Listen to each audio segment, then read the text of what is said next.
우리 먼저 지난 시간에 살펴보았던 내용들을 한번 돌아보면 예수님은 죽음의 권세를 이기고 부활하셨습니다. 그리고 예수님은 자신의 부활을 믿지 못하고, 아니, 예수님의 부활을 기다리지도 않고 있던 그 제자들에게 예수님께서 먼저 찾아오십니다.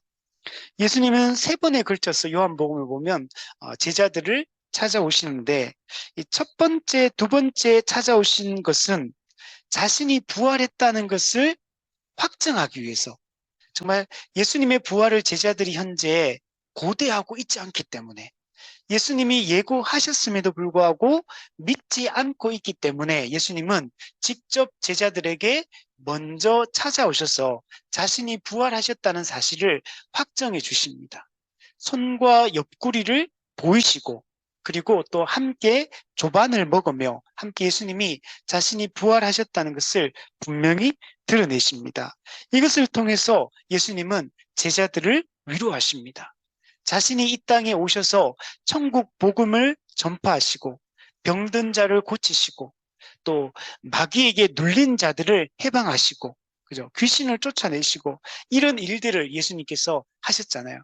예수님 이 땅에 오셔서 하셨던 이 모든 일들이 제자들에게 참된 평강을 주시기 위해서, 타락으로 말미암아 잃어버렸던 참된 안식을 회복하기 위하여 이 땅에 오셨고, 예수님이 자신의 십자가 죽음을 통하여 그 모든 일들을 성취하셨다는 사실들을 분명하게 알려주고 있는 것을 볼 수가 있습니다.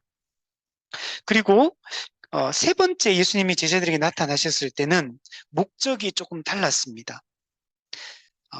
제자들을 사람 낚는 어부로 부르시기 위하여, 사실 이 사명을 일깨우기 위하여 예수님이 오셨다라고 말할 수 있어요. 사실 예수님께서 제자들에게 그 복음 전파의 사명, 사람 낚는 업으로서의 이 사명을 주신 것은 사실 공생의 초기 때 이미 예수님께서 제자들에게 이 사명을 주셨습니다. 네, 네가 사람을 취하리라, 사람 낚는 어부가 되게 하리라, 이렇게 말씀을 하셨습니다. 그리고 또한 예수님은 부활하신 이후에, 첫 번째 부활하시고 난 이후에 아버지께서 나를 보내신 것처럼 나도 너희를 보내노라, 이렇게 말씀하시면서 부활하신 이후에 제자들에게 이 복음 전파의 사명, 사도로서의 이 사명을 주셨다는 것을 우리 볼 수가 있었습니다. 그리고 예수님은 이 복음 전도의 사명을 잘 감당하기 위하여 예수님께서는 성령을 받으라, 이렇게 말씀하시는 것을 볼 수가 있었습니다. 여러분, 우리가 복음 전파는 사람의 힘으로 되는 게 아닙니다. 성령의 능력을 의지하지 않으면, 성령께서 은혜를 베풀어 주지 않으면 한 영혼이 주께로 돌아오는 게 안 된다는 걸 우리는 알 수가 있습니다. 저는 교회를 개척하면서 이렇게 이걸 진짜 좀 뼈저리게 좀 느껴지는 것 같아요. 정말 한 영혼을 전도하는 게 진짜 너무 어려운 거예요. 사실 저는 10년 동안 했지만 불신자를 단 한 명도 전도를 못했습니다. 개척하고. 그렇잖아요. 우리 완전 불신자를 복음을 전해서 예수님을 믿고 이렇게 예비하는 자가 되게 해야 되는데, 저는 이 일에 실패를 했습니다. 정말 이게 너무 어려워요. 이게 문초에 페이스북을 보는데 우리 동역하는 이 목사님 교회 이제 개척한 지 여기도 이제 몇 년이 되셨는데, 조금 이렇게 처음에는 가족들도 오고 또 주변에 좀 도와줘서 초기에 사람이 모이다가 이제 그분들이 이제 일정 기간 동안 오셨던 것 같아요. 이제 그래서 그 이후에 이제 성도들은 이제 원래 교회로 이제 돌아가고, 이제 목사님 가정만 현재 남아서 예배를 드리는 것 같아요. 그래서 그 마음을 또 얼마나 힘들까. 그래서 저도 이제 다 겪었던 일이었고, 좀 한 영혼을 전도하고 구원하는 게 얼마나 어려운 것인지 진짜 더 느끼게 되고, 그래서 정말 하나님이 정말 은혜 베풀어 주지 않으면 한 영혼이 주께로 돌아오는 게 정말 안 되는 거구나라는 걸 정말 뼈저리게 느끼고, 정말 예수님께서 부활하신 후에 제자들을 향해서 성령을 받으라 이렇게 말씀하시면서 성령이 이 복음 전도의 그 능력의 출처라는 사실을 분명하게 보여주고 있는 것을 볼 수가 있습니다. 그래서 우리도 전도를 할 때 정말 성령의 능력을 의지하고 하나님께서 택한 영혼들이 우리가 복음을 전할 때 그 복음을 듣고 성령의 그 부르심을 통해서 한 영혼이 죽게 돌아오는 그 일들이 일어난다는 걸 우리가 믿고 우리가 열심히 복음을 전했으면 좋겠습니다. 예수님께서 이 세 번째 제자들에게 나타나셨을 때 제자들은 베드로를 중심으로 해서 물고기를 잡고 있었습니다. 제자들은 날이 새도록 물고기를 잡았지만 한 마리도 못 잡았어. 성경은 아무것도 잡지 못했다. 그죠? 베드로와 요한, 야고보 베드로와 안드레, 야고보와 요한 이런 사람들은 어부잖아요. 물고기 잡는 전문가고 갈릴리 호수에서 물고기를 어떻게 잡아야 되는지 그냥 이골이 난 사람들이에요. 그런데 밤새도록 잡았지만 물고기를 잡지 못했습니다. 제가 예전에 성경 공부했던 남자 집사님이 있는데 이분이 원양 어선의 선장이었어요. 그래서 바닷가에서 브라질, 아르헨티나 이런 데서 한번 나가면 거의 뭐 1년, 2년씩 그냥 막 물고기, 고기 잡은, 그러셨다고 하더라고요. 그래서 그때 물고기 잡는 얘기를 많이 나눴었거든요. 그래서 물고기가 원래 이게 밤에 잡는 거거든요. 밤에 잘 잡히거든요. 낮에 잡히는 게 아니고. 근데 밤새도록 잡았는데도 물고기를 아무것도 잡지 못했고, 그래서 부활하신 예수님이 날이 새어갈 때 그물을 배 오른편에 던져라. 그러면 잡으리라. 이렇게 말씀하세요. 그죠? 배 오른편에 안 던져봤겠어요. 밤새도록 건물 던지면서. 제 생각에 여기도 던져보고 앞뒤 다 던져보고 동서남북 다 던져봤을 거예요. 근데 못 잡았잖아요. 그런데 예수님이 배 오른편에 던져라. 그러니까 그물을 찢어질 정도로, 그물을 들 수 없을 정도로 가득히 물고기를 잡았습니다. 근데 이 사건은 예수님 공생의 초기 때 있었던 사건하고 매우 유사합니다. 그때 예수님이 공생애를 시작하실 때 베드로와 안드레, 야고보와 요한에게 찾아오시거든요. 그때도 물고기를 잡는데 그때도 밤새도록 물고기를 잡았지만 잡지 못했어요. 그때는 뭐라고 하냐면 이제 깊은 데로 가서 물고기를 잡아라. 그물을 내려라. 이것도 잘못된 거거든요. 물고기는 물고기 깊은 데 있지 않고 얕은데 이렇게 이렇게 뭐죠? 이렇게 밑에 물고기 숨을 만한 이렇게 풀들도 있고 이렇게 물속 이런 곳에 물고기가 숨는 거거든요. 낚시할 때도 그렇거든요. 그래서 근데 예수님이 그것도 낮에 원래는 밤에 잡아야 잘 잡히는데 그것도 낮에 깊은 데 가서 이 물고기 없는 곳이에요. 여기는 던지면 안 되는 곳에 가가지고 그물을 내리도록 그런데 그물이 찢어질 정도로 많았다라는 것들을 우리 살펴보았죠. 예수님은 지금 공생의 초기 때 그 그물이 찢어지도록 물고기를 많이 잡는 그 장면, 그 이후에 예수님 뭐라고 말하시냐면 네가 이제부터는 사람을 취하리라. 네가 이제부터는 물고기를 잡는 자가 아니라 사람을 낚는 어부가 되게 하겠다. 이렇게 처음 제자들을 부르실 때 그때 예수님 공생의 초기 때 이 얘기를 했거든요. 근데 부활하신 예수님께서 제자들에게 이제 승천하기 전에 다시 나타나셔서 똑같은 사건을 지금 예수님은 재현하고 계신 겁니다. 이것을 통해 뭐 물고기 잡는 법을 전수해 주기 위해서 예수님이 이걸 또 경험하게 하시겠습니까? 이렇게 해야 물고기 많이 잡는다. 이런 거 가르쳐 주려고 하는 건 아니겠죠. 이 사건을 통해 가지고 예수님은 제자들에게 그 사람 낚는 어부의 사명을 다시 일깨워 주고 있는 것. 그죠? 우리에게 중요한 게 뭐냐면 마지막 때 우리는 영혼을 추수하는 이 일에 우리는 올인해야 돼요. 우리가 이 땅에 사는 동안에 우리는 교회답게 거룩하게 살아가는 것을 통해서 그리고 또 직접적으로 복음을 전파하는 것을 통해서 우리는 사람의 영혼을 구원하는 일, 이 사명을 우리는 부여받고 있는 겁니다. 사람 낚는 어부의 사명, 복음 전파의 사명, 이걸 우리가 감당을 해야 되는 것입니다. 이거는 목회자나 선교사나 이런 사람들만 이 일을 해야 되는 게 아니고 모든 교회가, 모든 성도가 사람 낚는 어부의 사명으로 부름을 받은 거예요. 그리고 우리가 전도하는 사람 낚는 어부의 사명을 아까도 말했지만 여러 가지 방식으로 시행을 하는 것.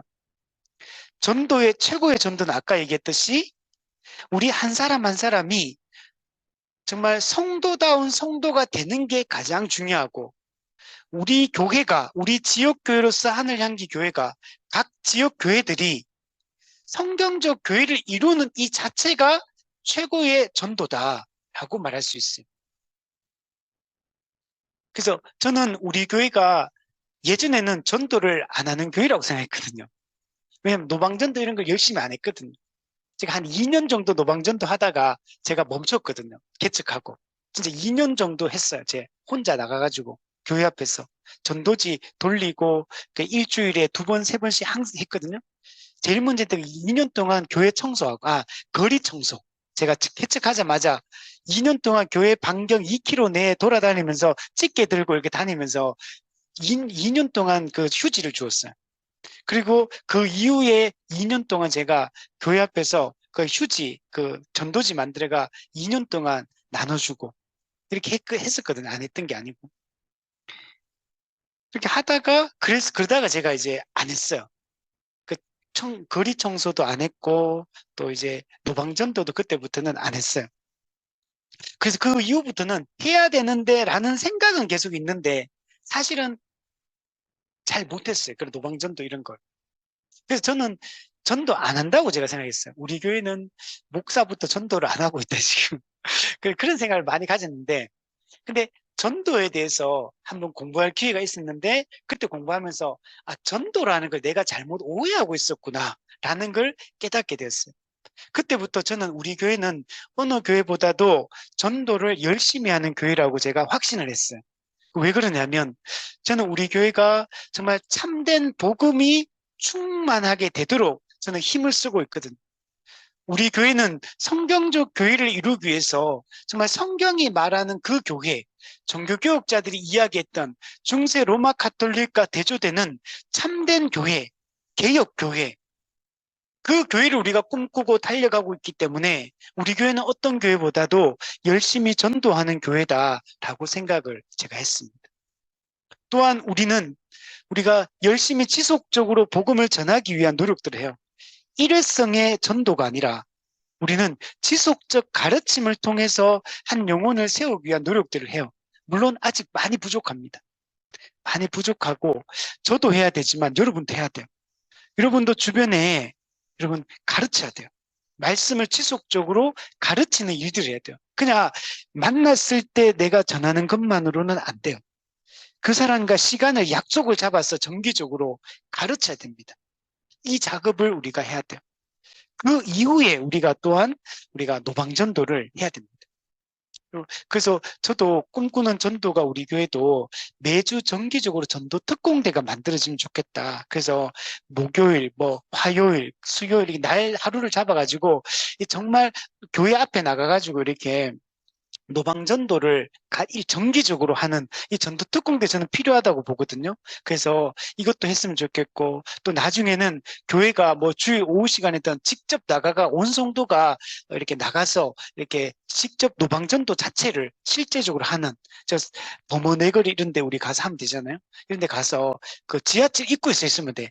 그죠? 거기 서가지고 우리가 노방전도 이런 것도 해야 되거든요. 왜냐하면 성경에 보면 사도 바울이 전도하는 거 보면 여러 사람에게 여러 모양을 접근해가 지속적으로 가르치기도 하고 또 모르는 사람한테 찾아가요. 찾아가가지고 복음을 전해요. 예수님도 보면 내가 여러 곳에서 전도하기 위해서 왔다 이렇게 말하거든요. 그래서 예수님이 고을들을 돌아다녀요. 이방인 지역도 가고 사마리아 지역도 가고 유대 지역도 가고. 근데 예수님은 그 사람들 모르거든요. 관계전도가 아니에요, 그거는. 전부 다 예수님이 직접 찾아가가지고 바울도 그렇고 보면 찾아가가지고 다니면서 전도를 해요. 관계전도는 내가 아는 사람만 전도하는 게 아니에요. 관계전도는 모르는 사람에게 관계를 만들어서 전도하는 게 관계전도예요. 그래서 우리가 적극적으로 할 수 있는 모든 수단을 동원해서 우리가 전도를 해야 된다.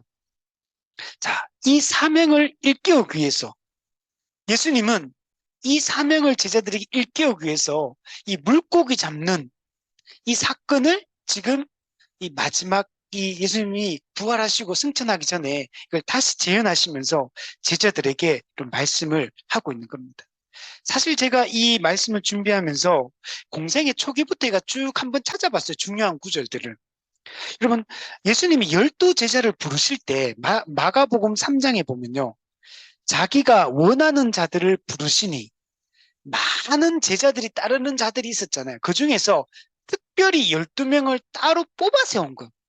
따로 12명을 택했는데 그 목적을 뭐라고 얘기하냐면 자기와 함께 있게 하시고 예수님과 실제로 3년 동안 제자들은 동고동락하죠.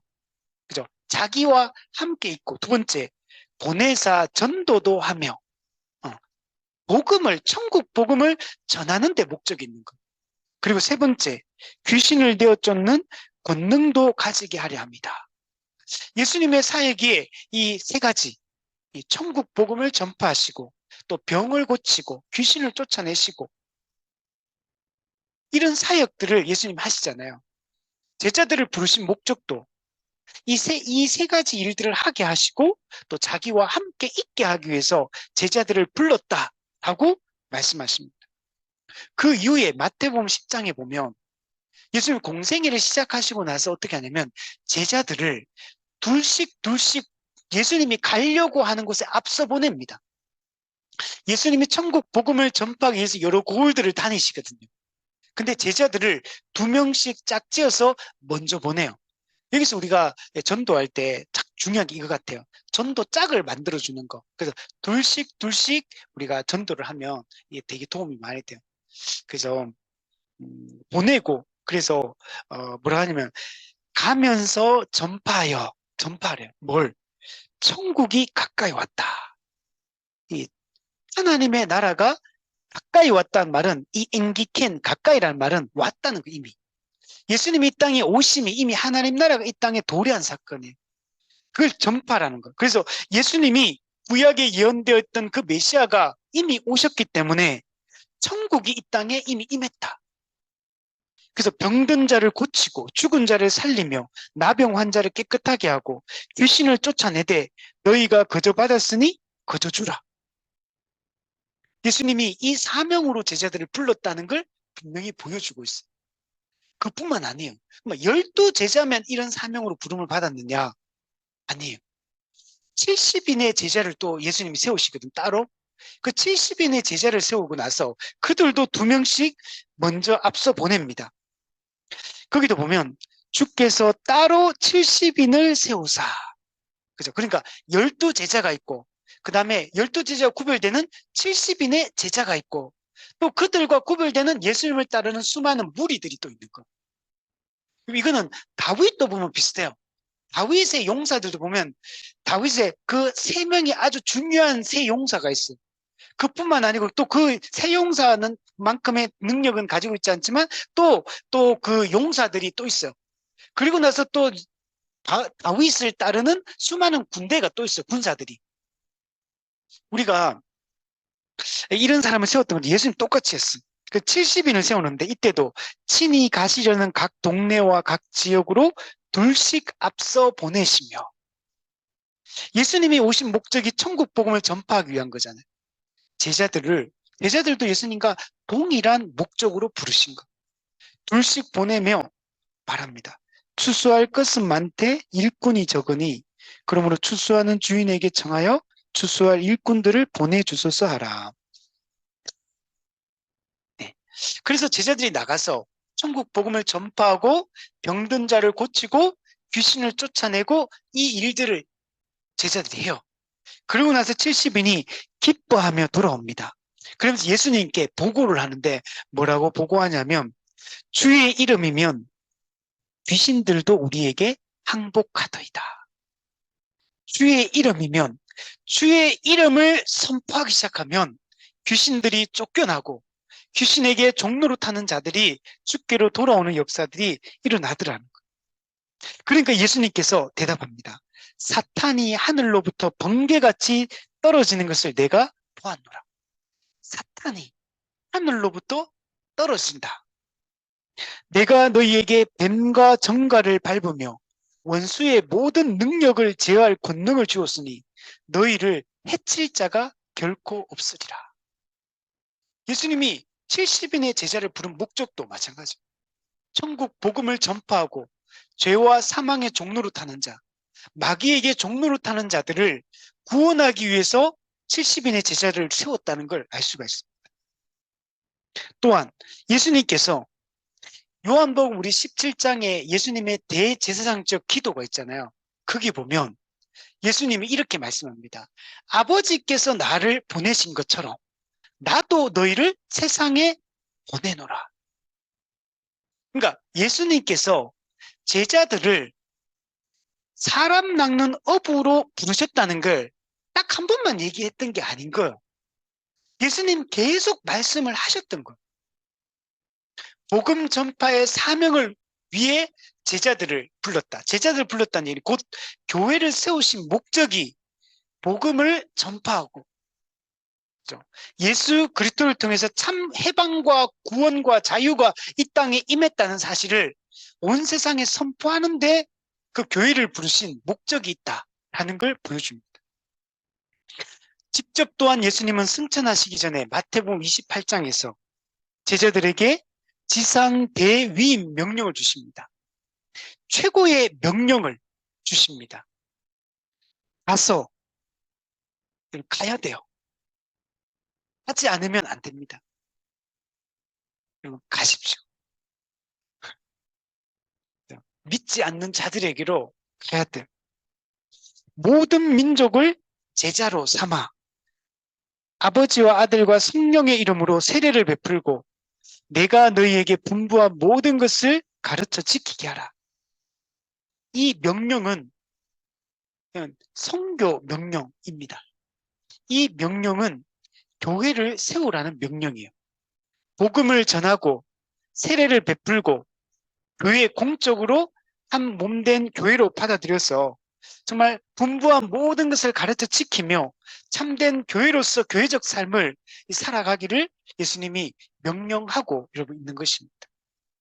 이게 예수님이 제자들을 부르신 목적이고 예수님이 지금 십자가 사역을 성취하시고 구속 사역을 다 성취하시고 이제 예수님은 곧 하늘로 승천하십니다.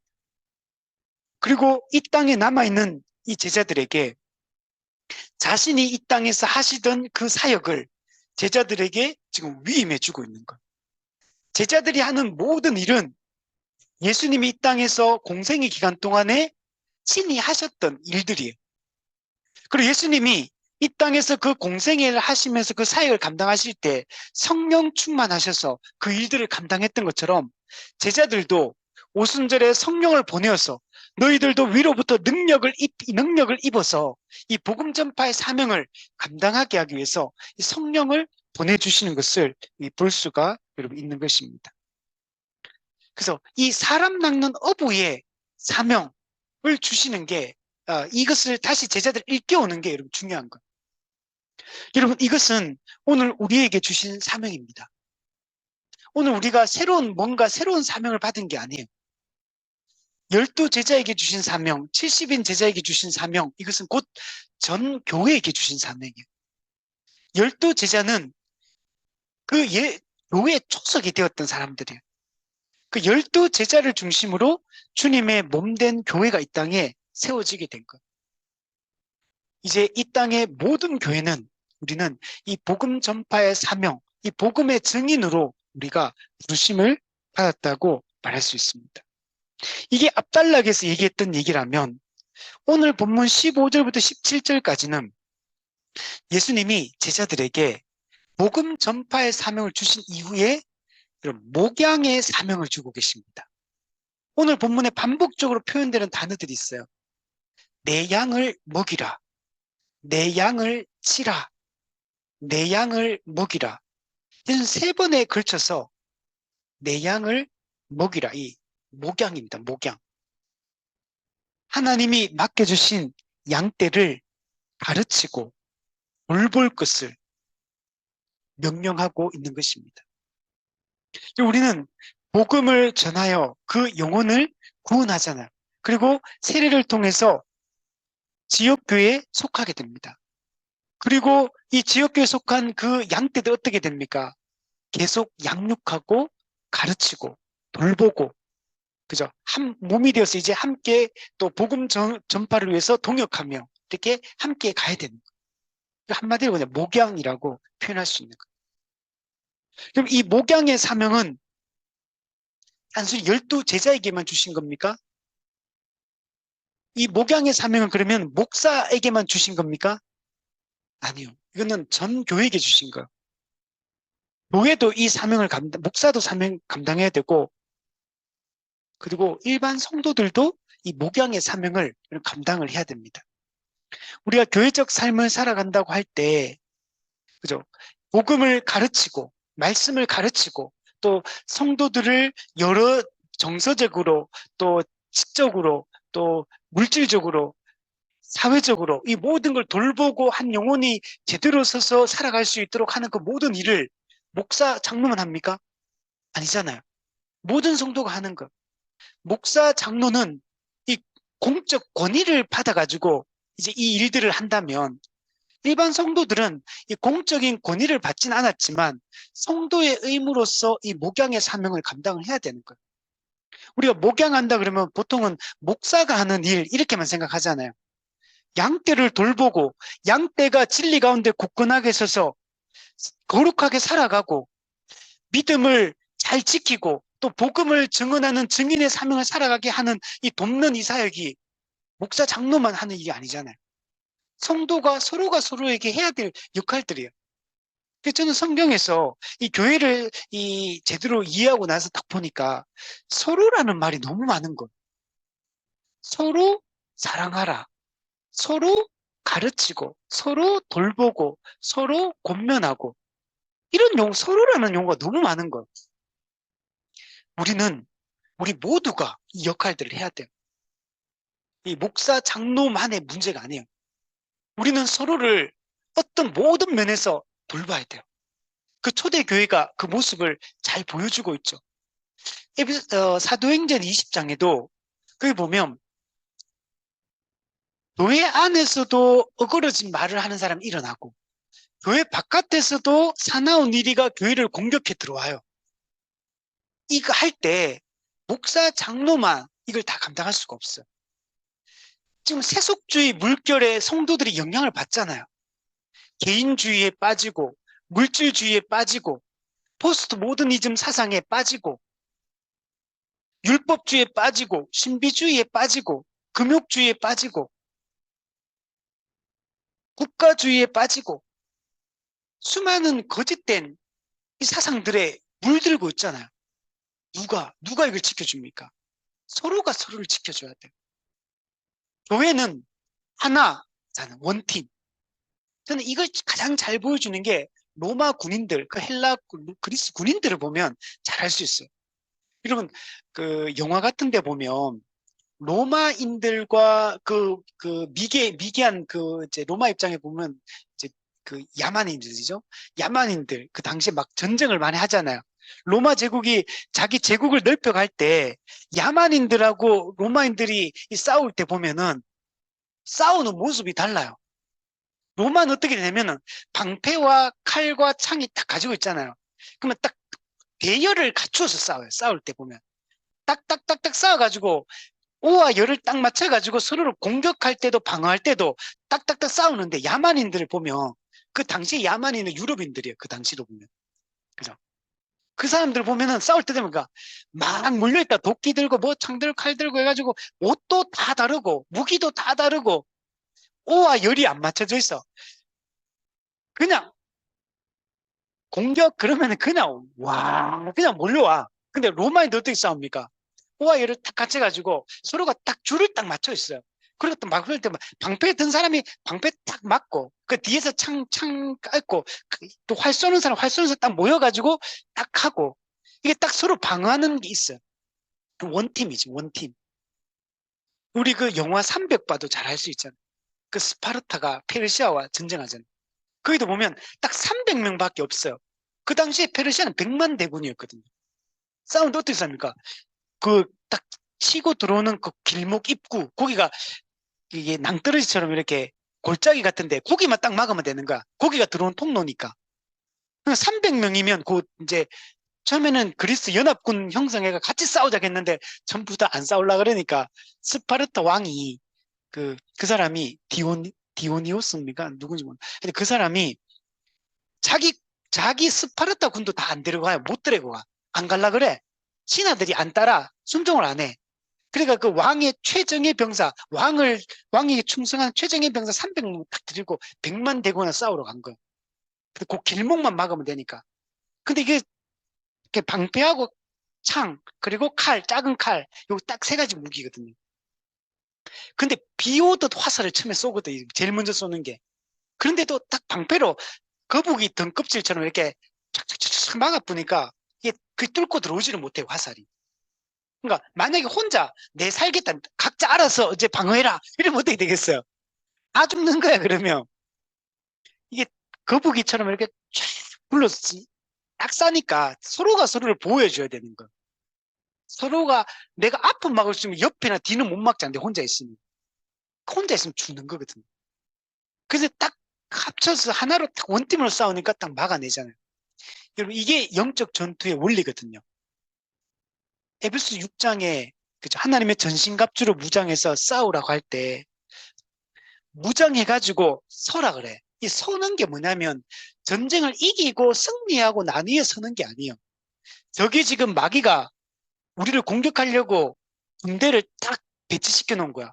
근데 우리도 어떻게 돼요? 무장된 상태로 그들과 대치를 해야 돼요. 그 무장하는데 그게 개인적 무장뿐만이 아니에요. 그 로마인들이 6개 장비로 무장하거든. 완전 군장하거든요. 완전 무장하는데 그것처럼 6개로 딱 무장을 해야 돼. 근데 6개로 무장해 싸울 때 그러면 각자 싸우라 이런 건가? 각자 싸우면 죽어요. 각자 싸우는 게 아니고 각 사람 한 명 한 명이 6개의 무장을 완전 무장으로 완전히 무장하고 그리고 교회 한 몸, 한 팀, 원팀을 이루어서 함께 영적 전투해라. 교회적 전투, 공동체적 전투를 하라. 이게 영적 전투의 본질이에요. 한국 교회가 잘못 가르친 게 영적 전투가 전부 개인적 전투인 것처럼 이렇게 가르친 거예요.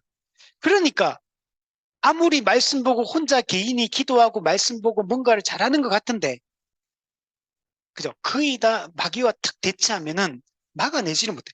처음에는 잘 싸우는 것 같아. 화살이 옆에서 날라오고 뒤에서 날라오고 막 그러니까 못 막아내는 거야. 방패 한 개 가지고 내 혼자 싸우겠다 하는 순간 죽는 거예요. 교회를 이루지 않으면 이건 교회적 전투를 해야 돼요. 살아가는 것도 교회적 삶을 살아가는 게 영적 전투의 본질이에요. 영적 전투가 예수의 이름으로 명하노니 마귀야 물러가라. 목소리 힘을 주고 막 이렇게 한다고 됩니까? 어떤데 영적 전투하는데 지난 그 예전에 보니까 막 찬송가 막 100번, 200번 반복해서 막 부르는 거. 그러면 마귀가 물러갑니까? 그렇게 하는 게 아니에요. 각 사람이 진리로 무장하고 함께 서로가 부족해 그래도 각자가 약하거든요. 그러니까 서로가 서로를 지켜줘야 돼. 교회적 삶을 살고 성도의 의무를 이행하며 교회적 삶을 살 때 함께 원팀으로 살아야지만 막아낼 수가 있거든요. 그래서 정말 이 교회가 이 복음을 전파하라고 할 때도 개개인한테 하는 말이 아니에요. 교회에게 하는 말이지. 복음 전파의 사명이 개인에게 주어진 게 아니고 교회에게 주어진 거예요. 교회가 함께 이 복음을 전파할 것을 이야기를 하는 거예요. 그래서 아까 전에 전도라는 게 단순히 개인이 나가가지고 노방전도하는 것만이 전도가 아닌 거예요. 교회가 함께 진리로 무장해서 진리에 맞게끔 거룩하게 살아가는 이 자체가 전도고 교회가 함께 한 영혼을 구원하기 위해서 달라붙어야 되는 거예요. 함께 그 영혼을 복음을 구원하기 위해서 함께 합심해서 기도해야 돼. 그래서 어떤 우리가 전도를 할 때 합심해서 전도하고 또 누군가가 우리 교회에 만약 한 명을 데리고 왔어요. 그러면 그 한 사람만 그 사람을 돌봐가 되는 게 아니에요. 온 교회가 그 한 사람이 정말 말씀을 제대로 배울 수 있도록 그리고 거듭날 때까지 그 다음날 이후에 교회적 삶을 살아갈 수 있도록 지도하는 것까지 이렇게 하는 걸 우리가 전도한다 하고 한다는 것. 이게 교회가 우리를 구원하신 목적이고 교회가 이 땅에 존재하는 이유인 거예요. 이게 우리가 이 사명을 감당해야 되고 예수님은 이걸 일깨우고 있는 거예요. 그리고 그들을 목양할 것을, 그들을 제대로 한 사람 한 사람을 세워갈 것을 지금 오늘 본문을 통해서 말씀을 하고 있는 겁니다. 오늘 본문은 뭐 되게 단순한 거예요. 똑같은 이야기를 반복하고 있죠. 목양의 복음 전파의 사명을 이야기하고 목양의 사명을 지금 이야기를 이제 하는데 먼저 뭘 물어보냐면 베드로에게 네가 나를 사랑하느냐라고 물어봅니다. 네가 나를 정말 사랑하는 게 맞느냐? 이걸 3번 반복해서 물어봐요. 그리고 또 똑같이 베드로가 대답합니다. 주님 그러하나이다. 제가 주님을 사랑합니다.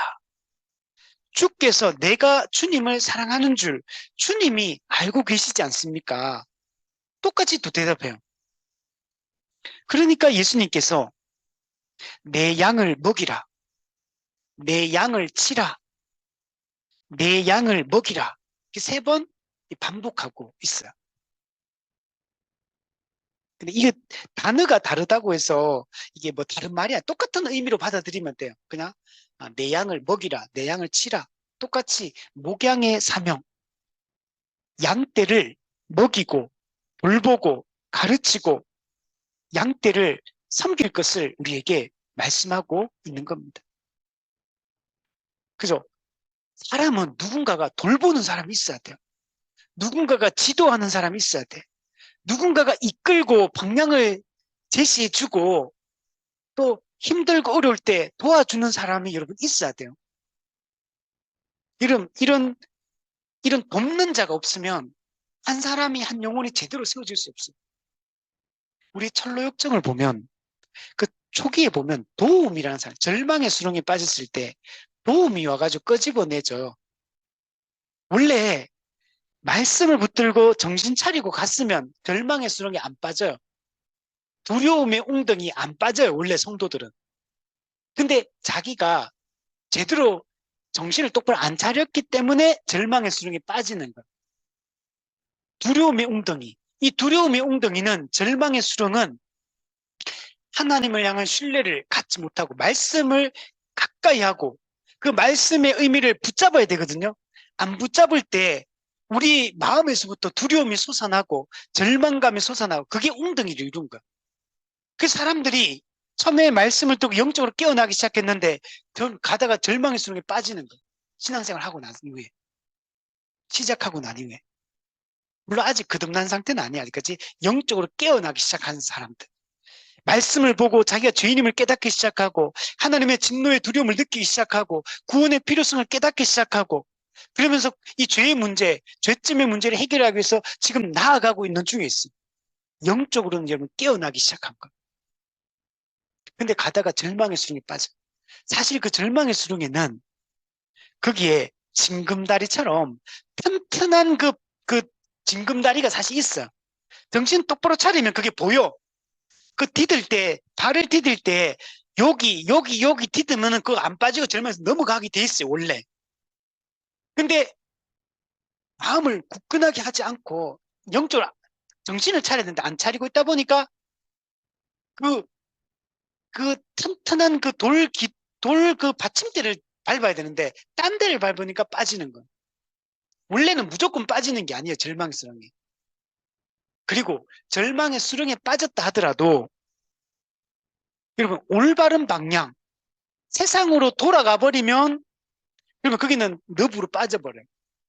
근데 반대로 하나님을 향하고 천국을 향하잖아요. 올바른 방향으로 빠져나오려고 빠지는 거는 빠질 수 있어. 빠지고 난 이후에도 또 한 번의 기회가 있는 거야. 올바른 방향으로 오려고 노력을 해야 돼요. 그럼 어떻게 되냐? 땅바닥이 절망의 수렁의 강바닥이 어떻게 되냐면 이 방향으로 오면 밑에가 발이 안 빠지고 튼튼한 바닥이 있는 거야. 그래서 이 방향으로 오면 튼튼한 바닥을 짚어서 안 죽고 나오게 돼 있어요. 반대로 가면 그냥 안 빠져.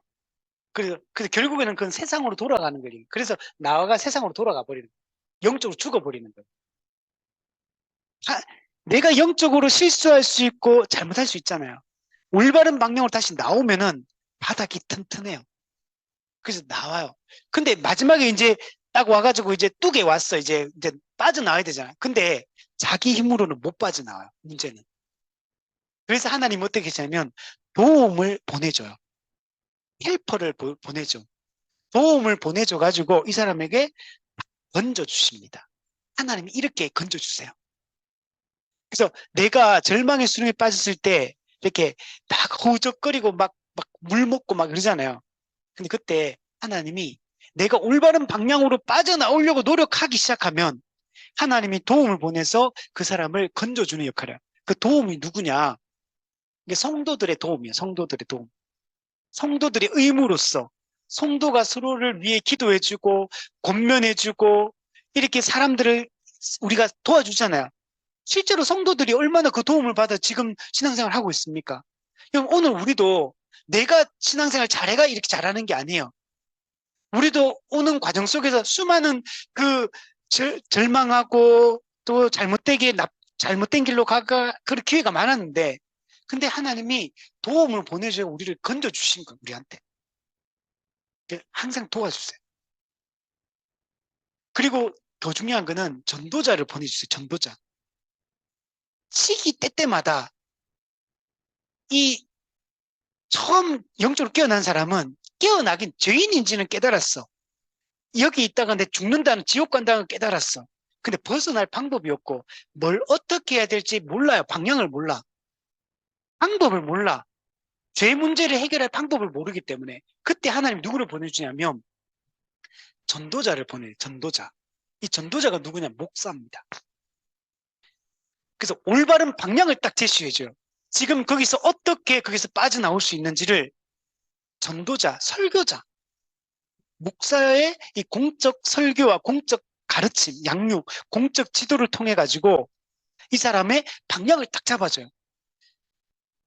성도들은 이제 깨어나기는 시작했지만 아직 성도는 아니죠. 깨어나기는 시작했지만 아직은 뭘 몰라.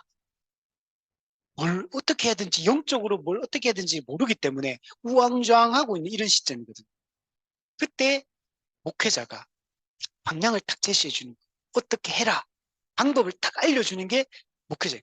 근데 그 목회자의 역할이 전도자가 얘기해주고 나면 또 떠나.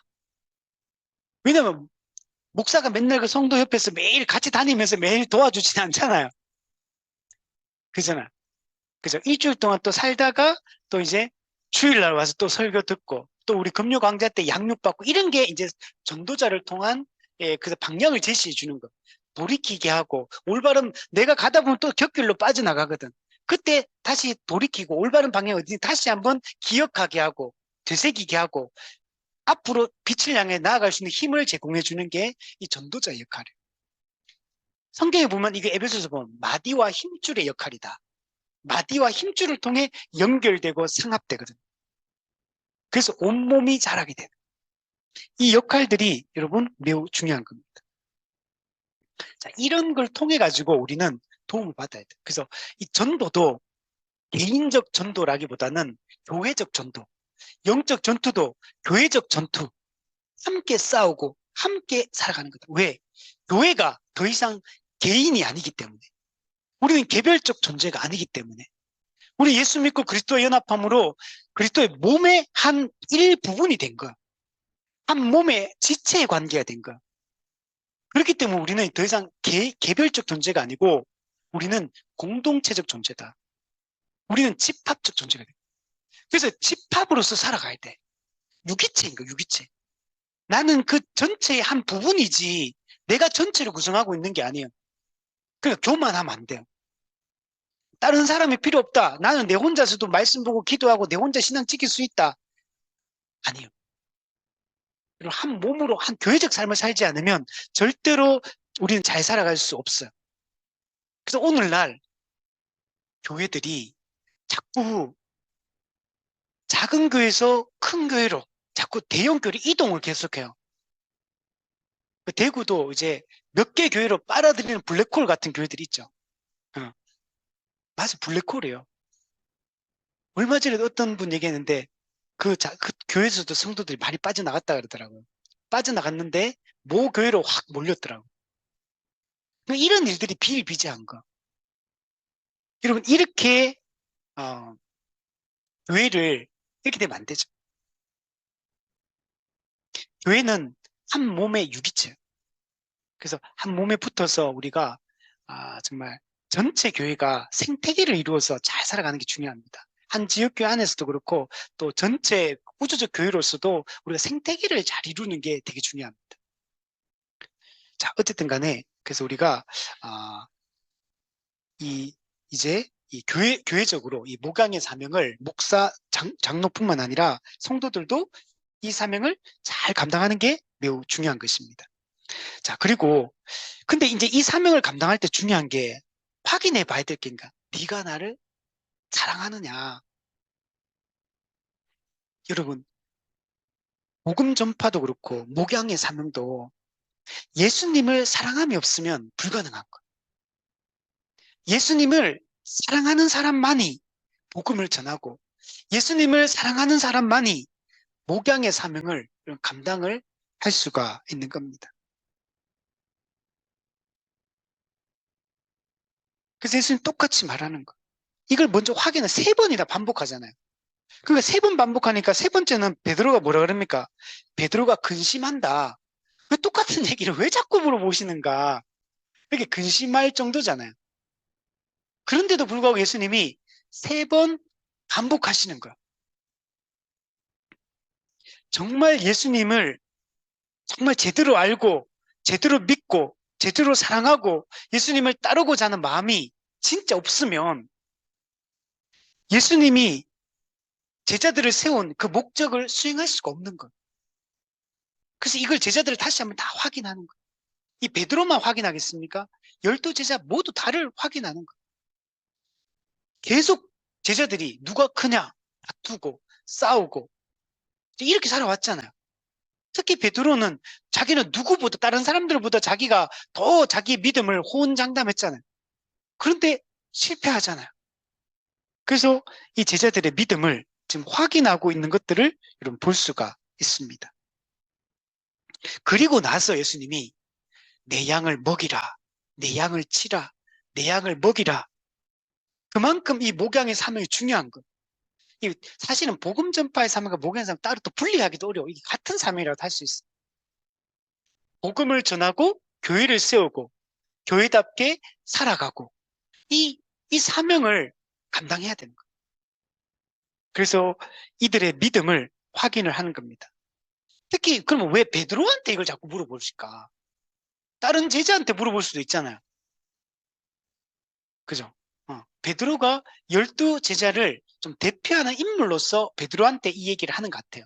그래서 이 성경에 보면 베드로가 항상 대표성을 띠고 이렇게 나타날 때가 엄청 많아요. 모든 장면에서. 그리고 이 장면 이후에도 보면 우리 18절 이에 다음 주에 보게 될 이 내용에도 베드로한테 또 베드로에게 또 사명에 대한 얘기, 베드로 개인에게 또 이제 이 사명에 대한 얘기를 하죠. 또 중요한 얘기를 하죠. 사명을 감당함에 있어서.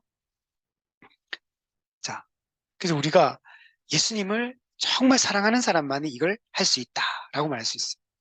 자, 그런데 맨 처음에 보시면 15절에 내가 이 사람들보다 나를 더 사랑하느냐? 비교급으로 물어봐. 이 사람들은 누굴까요? 다른 제자들 같아. 지금 모여있는 사람들이 지금 제자들이잖아요. 예수님이 다른 제자들보다, 다른 사람들보다 네가 나를 더 사랑하느냐?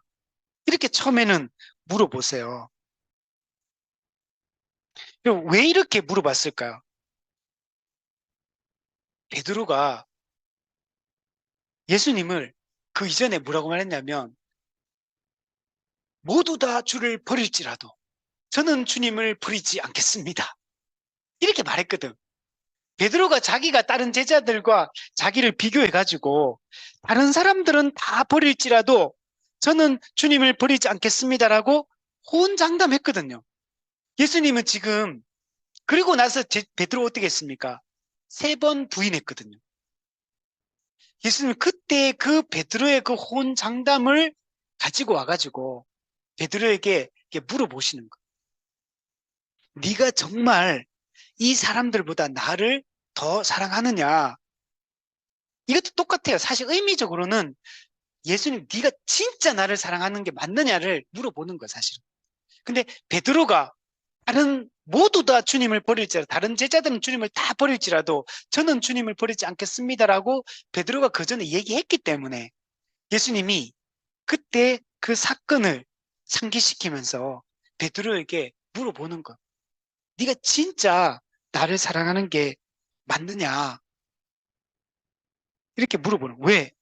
다음 주 보면 알겠지만 앞으로 해야 될 일, 이 복음 전파의 사명을 감당하는 게 쉬운 일이 아니기 때문에 그래요. 고난과 박해가 있기 때문에. 예수님 팔복에서도 의를 위하여 박해를 받은 자는 복이 있나니. 성도는 복음 때문에 박해받는 자거든. 고난을 받는 자거든. 만물의 찌꺼기처럼 여겨지는 자거든. 그래서 이 사명을 감당함에 있어서 정말 예수님을 사랑함이 없으면 그 고난과 그 박해를 이겨낼 수 있겠습니까? 베드로는 조금 그 힘들다고 예수님 3번 부인하고 도망쳤잖아요. 그리고 나서 그 숨어 있었거든요. 그랬던 베드로였기 때문에 예수님은 3번 부인했기 때문에 3번에 걸쳐서 확인을 하는 것. 네가 나를 사랑하느냐? 네가 정말 이 사람들보다 나를 더 사랑하느냐? 라고 묻는 것. 근데 또 재밌는 게 있어요. 오늘 본문에 물어볼 때 예수님이 베드로를 어떻게 호칭하는지를 한번 보세요. 요한의 아들 시몬아 이렇게 말해요. 예수님이 여러분 성경에 보면 베드로의 이름을 시몬, 요한의 아들 시몬 이렇게 말하는 적이 맞나요? 예수님 처음에 베드로일 때 시몬이라고 처음에 이름 말해요. 근데 그 이후에 보면 12제자를 부르시고 난 후에 시몬이라는 이름을 씁니까? 베드로라는 이름을 씁니까? 베드로라는 이름을 쓰거든요. 원래 유대인의 이름이 시몬이야. 원래 이름이 시몬이야, 시몬. 베드로는 별명이거든요. 근데 베드로가 예수님 공생의 기간 동안에 공식적인 베드로의 이름은 베드로였거든요. 근데 지금 예수님은 이 중요한 시점에 베드로야 네가 나를 사랑하느냐 이렇게 묻는 게 아니고 요한의 아들 시몬아 네가 나를 사랑하느냐 이렇게 물어보고 있는 겁니다. 요한복음 1장에 보면 예수님이 처음에 안드레를 먼저 만나요. 그리고 안드레가 예수님에게 베드로를 데리고 와서 예수님께 소개하는 장면이 있거든요. 거기 보면 이렇게 말합니다. 그가 먼저 자기 형제 시몬을 찾아 말하되 우리가 메시아를 만났다. 메시아는 곧 번역하면 그리스도라. 그리고 데리고 예수님께로 오니 예수께서 보시고 이르시되 네가 요한의 아들 시몬이니 장차 게바라 하리라. 네가 요한의 아들 시몬이니 장차 게바라 하리라. 요한의 아들 시몬과 게바라는 이름. 게바는 번역하면 베드로라. 베드로와 게바는 똑같은 말이에요. 베드로, 게바 이거는 이제 돌, 반석을 의미합니다. 근데 원래 베드로는 어떤 사람이냐? 요한의 아들 시몬이잖아요. 그럼 시몬아 이렇게 말하면 되지. 왜 게바라고 이름 바꿔주실까요? 그 이전에는 시몬은 베드로, 즉 반석과 같은 사람이 아니었어요. 근데 요한의 시몬인데 예수님이 베드로를 부를 때 이제부터 너를 베드로라 부르겠다. 반석이라고, 반석, 돌이란 건 어떤 이미지예요? 견고하고 단단하고 굳건하고 이런 걸 상징하잖아요. 내가 너를 이제 앞으로 이런 사람으로 만들겠다. 이거였거든요. 그 예수님이 베드로를 신앙 고백할 때도 마태복음 16장에 너는 베드로라. 내가 이 반석 위에 내 교회를 세우리라. 그렇게 말했거든요. 그 이때까지 계속 공식적인 이름이 베드로였거든. 오늘 본문에도 보시면 시몬 베드로에게 시몬인데, 옛날에 이름이 시몬인데, 근데 지금 베드로야. 베드로에게 말하는 거야, 지금. 그런데 말할 때는 베드로야, 네가 나를 사랑하느냐 이렇게 말한 게 아니라 요한의 아들 시몬아, 네가 나를 더 사랑하느냐 이렇게 예수님이 물어보시는 거야. 예수님 의도적으로 이렇게 물어보시는 거야. 내가 너에게 베드로라는 이름을 주지 않았느냐는 거야. 근데 너는 어떻게 지금 행동했느냐? 너는 이제까지 어떻게 해왔느냐? 네가 나를 3번 부인하지 않았느냐? 네가 나를 버리지 않았느냐? 이렇게 지금 예수님이 지금 말씀하는 거야. 그걸 지금 떠올리고 기억하게 하는 거야. 베드로는 이때까지 베드로야 이렇게 불렀는데 갑자기 시모나 이렇게 예수님이 말하니까 베드로가 생각할 거 아니에요. 여러분 원래 예수님이 마가복음 3장에 보면 12제자를 부르실 때 제자들이 12명을 불러요. 근데 부를 때 야고보하고 요한한테 별명을 주시고 베드로에게 별명을 주십니다. 그 야고보와 요한한테는 뭐라고 별명을 줬냐면 보아느게라고 별명을 줬어요. 보아느게, 우레의 아들, 천둥번개의 아들 이렇게 이름을 줬거든요. 왜 그렇게 줬냐? 우레 천둥번개는 어때요? 온화한 이런 이미지입니까? 아니면 불같은 이런 이미지입니까? 그죠? 원래 야고보와 요한이 어떤 사람이냐면 불같은 성격의 소유자예요. 요한. 야고보 그 첫 번째 순교자 있잖아. 그 야고보하고 우리 요한복음, 요한계시록, 요한 1, 2, 3서 썼던 요한하고 별명이 예수님 처음에 부르실 때 보아느게 우레의 아들이다. 이걸 잘 보여주는 장면이 있어. 그 누가복음 9장에 보면 예수님께서 예루살렘을 향해 올라가시는데 의도적으로 사마리아 고을을 통과해요. 통과하는데 사마리아 사람들이 예수님을 받아들이지 않으려고 해요. 그때 야고보와 요한이 예수님한테 요청을 합니다. 주여, 우리가 불을 명하여 하늘로부터 내려 저들을 멸하라 하기를 원하시나이까? 예수님이 사마리아 통과하려고 하는데 통과 못한다고 막는다고 하늘로부터 불이 떨어져서 이 사람들 멸하라고 이렇게 요청하던 열받은 거야. 화가 나가지고. 예수님 불내리게 확 다 태워버리십시오. 이렇게 지금 말하는 거잖아요. 천둥번개 아들이 맞는 거. 이게 그거였어요. 근데 베드로에게는 어떤 별명을 주시냐면 시몬에게는 베드로란 이름을 더하셨고 베드로, 반석, 돌 이런 이름을 대주셨어요. 근데 지금 베드로가 이때 살아왔던 모습을 보면 어떨 때 보면 반석 같아. 그죠? 예수님이 물 위로 걸어오실 때 보세요. 어떻게 합니까? 자기도 막 뛰어내려가 막 걸어가. 물 위를 진짜로. 그때 반석이야. 근데 쏙 믿음이 없어가지고 쏙 빠져. 예수님 지금 잡히실 다 예수님 이렇게 오늘 밤에 너희가 다 나를 버리리라. 기록된 바 목자를 치리니 양떼가 흩어지리라. 이게 이루어질 거다. 이렇게 말하니까 모두 다 주를 버릴지라 저는 주를 절대로 버리지 않겠습니다. 이렇게 말했거든요. 그리고 3번 부인해. 그러니까 어떻게 보면 베드로는 보면 항상 보면 엄청 이게 믿음이 좋은 것 같아.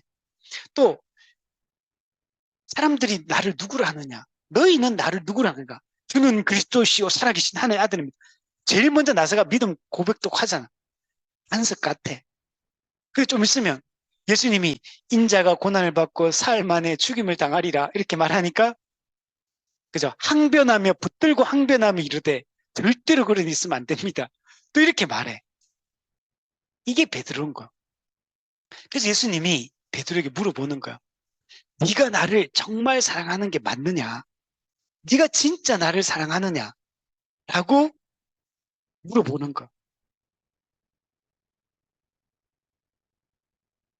이런 베드로의 이 사명을 감당하고 지금 예수님은 떠나시면서 하나님 나라의 운명을 지금 12제자에게 맡기려고 지금 하는 거거든요. 12제자에게 지금 하나님 나라를 맡기려고 하고 후속의 그 모든 복음 전파의 그 사명을 지금 맡기려고 하는데 근데 정말 이 제자가 베드로가 나머지 제자들이 준비된 사람이 맞는지 예수님은 지금 다시 확인하시고 그 확인하신 목적은 또 내가 한번 따져보고 아니면 다 탈락시키려고 한다. 뭐 이런 겁니까? 그게 아니잖아요. 이 12제자들을 굳건하게 세워서 이 복음 전파의 사명, 목양의 사명을 감당하는 사람으로 세우기 위해서 지금 이걸 확인을 하고 있는 겁니다. 목적이 여러분 거기에 있는 거죠. 그러면 베드로는 페트라, 반석. 근데 실제로는 성경에 보면 이 페트라 이미지가 두 개예요. 하나는 씨 뿌리는 비유의 돌밥 이미지. 그 이미지가 하나가 있고, 그 다음에 마태복음 16장에 반석 이미지 두 가지가 있어요. 베드로는 그 돌밥 비유에서 그 돌밭에 있는 그거는 어떻습니까? 말씀을 들을 때 즉시 기쁨으로 받아들여. 꼭 베드로 같아. 딱 말하면 아멘, 아멘 막 이렇게 목소리 막 크게 막 설교 들을 때 아멘, 아멘 막 해놓고 이제 뒤돌아서면 이상한 행동에 이게 베드로인 거야. 그래서 속에 뿌리가 없어 잠깐 견디다가 말씀으로 인하여 환난이나 박해가 일어날 때 곧 넘어지는 자야. 이게 베드로인 거야. 그러니까 원래 베드로는 어떤 사람이냐? 돌박 같은 사람인 거야. 이 돌박 같은 사람을 예수님께서는 지금 반석으로 바꾸고 계신 거지. 지금 그 과정 중에 있고, 그리고 예수님은 말씀했죠. 이 반석 위에 내 교회를 세우겠다. 즉 돌박 같은 이런 베드로, 무화너게 같은 이 야고보 요한, 의심 많은 도마, 그죠? 그 돈에 관심이 많은 마태 뭐 이런 사람 있잖아요. 세리장. 문제가 많아. 그 제자들 중에 어느 한 사람도 이 제대로 된 사람이 없어. 보면 다 문제투성이야. 이런 사람들을 불러서 예수님이 반석과 같은 돌박 같은 제자들을 반석과 같은 사람으로 세우고 이들에게 하나님 나라의 운명을 그들에게 이제 맡깁니다. 하나님 나라 이 사명을 그들에게 지금 그들에게 위임하시려고 지금 예수님은 지금 하고 계신 겁니다. 자, 그러면 이제 중요한 게 예수님을 사랑하느냐라고 묻잖아요. 그 예수님을 사랑하는 것은 어떤 것인가? 어떻게 하는 게 예수님을 사랑하는 것인가를 생각해 봐야 돼요. 마지막으로 오늘 우리도 복음 전파의 사명, 목양의 사명을 위임받았는데 예수님을 사랑하는 사람이 진짜 그 사명을 감당할 수가 있는데 그럼 예수님을 사랑한다는 건 도대체 어떤 거냐? 첫 번째, 예수님과 함께 있는 것을 좋아하는 사람. 이게 예수님을 사랑하는 것. 예수님과 함께 시간을 보내고 예수님과 함께 교제하고 예수님과 함께 삶을 공유하는 것을 좋아하는 사람. 예수님과 함께 있는 걸 별로 안 즐거워하고, 그죠? 우리가 여행 갈 때 누구와 가는 게 중요하다 그러잖아요. 예수님과 함께 여행 가면 막 기쁘고 좋아야 되는데 막 부담스러워하고 그죠? 좀 불편하고 이러면 안 된다. 예수님과 함께 제자들을 부른 목적이 자기와 함께 있게 하시고 있잖아요. 예수님과 함께 있고 예수님과 교제하는 것을 즐거워하는 사람. 이게 진짜 예수님을 사랑하는 거예요. 두 번째, 자기를 부인하고 자기 십자가를 지고 예수님을 따르는 것이 예수님을 사랑하는 것이다. 예수님은 고난과 죽음의 길을 가셨잖아요. 이제 우리도 그 길을 걸어가는 게 예수님을 사랑하는 것이다. 세 번째, 하나님을 사랑하고 내 이웃을 사랑하라 그랬잖아요. 뭐 하나님 사랑은 뭐로 드러날 수밖에 없는데 이웃 사랑으로 드러날 수밖에 없어요. 예수님을 사랑하는 게 딴 게 아니에요. 마음과 뜻과 정성을 다해 하나님을 사랑하고 내 이웃을 자기 자신처럼 사랑하는 것이 예수님을 사랑하는 것이다. 그러면 우리가 하나님을 사랑하는 것은 어떻게 드러날 수밖에 없냐면 두 가지 차원이에요. 하나는 시공간의 구별을 통해 드러나야 돼요. 두 번째는 물질적 헌신을 통해 드러나야 돼요. 예수님이 구약에는 하나님과 바알 중에 택하라 그러잖아요. 신약에 딱 넣어보면 예수님이 하나님과 재물을 겸하여 섬길 수 없다 이렇게 말해요. 그러니까 돈이 일만 악의 뿌리다. 그죠? 여러분 우리가 하나님을 사랑하는 여러 가지로 표현할 수 있어요. 근데 제가 생각할 때 반드시 이 두 가지가 이루어진다면 진짜 기본적으로 사랑하는지 알 수 있다고 저는 판단됩니다. 첫 번째가 시 공간의 구별이에요. 이건 뭡니까? 정기적으로 시간을 내 하나님 예배하는 거. 주일 예배를 해요. 공예배. 이게 돼야 됩니다. 이거 시공간의 구별이 안 되면 안 돼요. 그리고 양육도 마찬가지, 양육. 예배와 양육, 공적 예배와 공적 양육. 주일 예배와 우리 집단 금요강좌. 시공간의 구별이 하나님을 사랑함의 증거예요. 두 번째, 물질적 헌신. 하나님과 재물을 겸하여 섬길 수 없다 하잖아요. 그러면 돈을 택할 것인지 하나님을 택할 것인지 택하라는 거예요. 여기서 이게 돈을 택하지 하나님 택했다는 증거가 뭐로 드러나면 11조입니다. 그럼 11조를 안 들었다고 무조건 죄가 되는 건 아니야. 의식법으로서는 의무가 없어요. 그러나 도덕법에 의무가 있어요. 그래서 11조를 안 들으면 죄가 됩니다.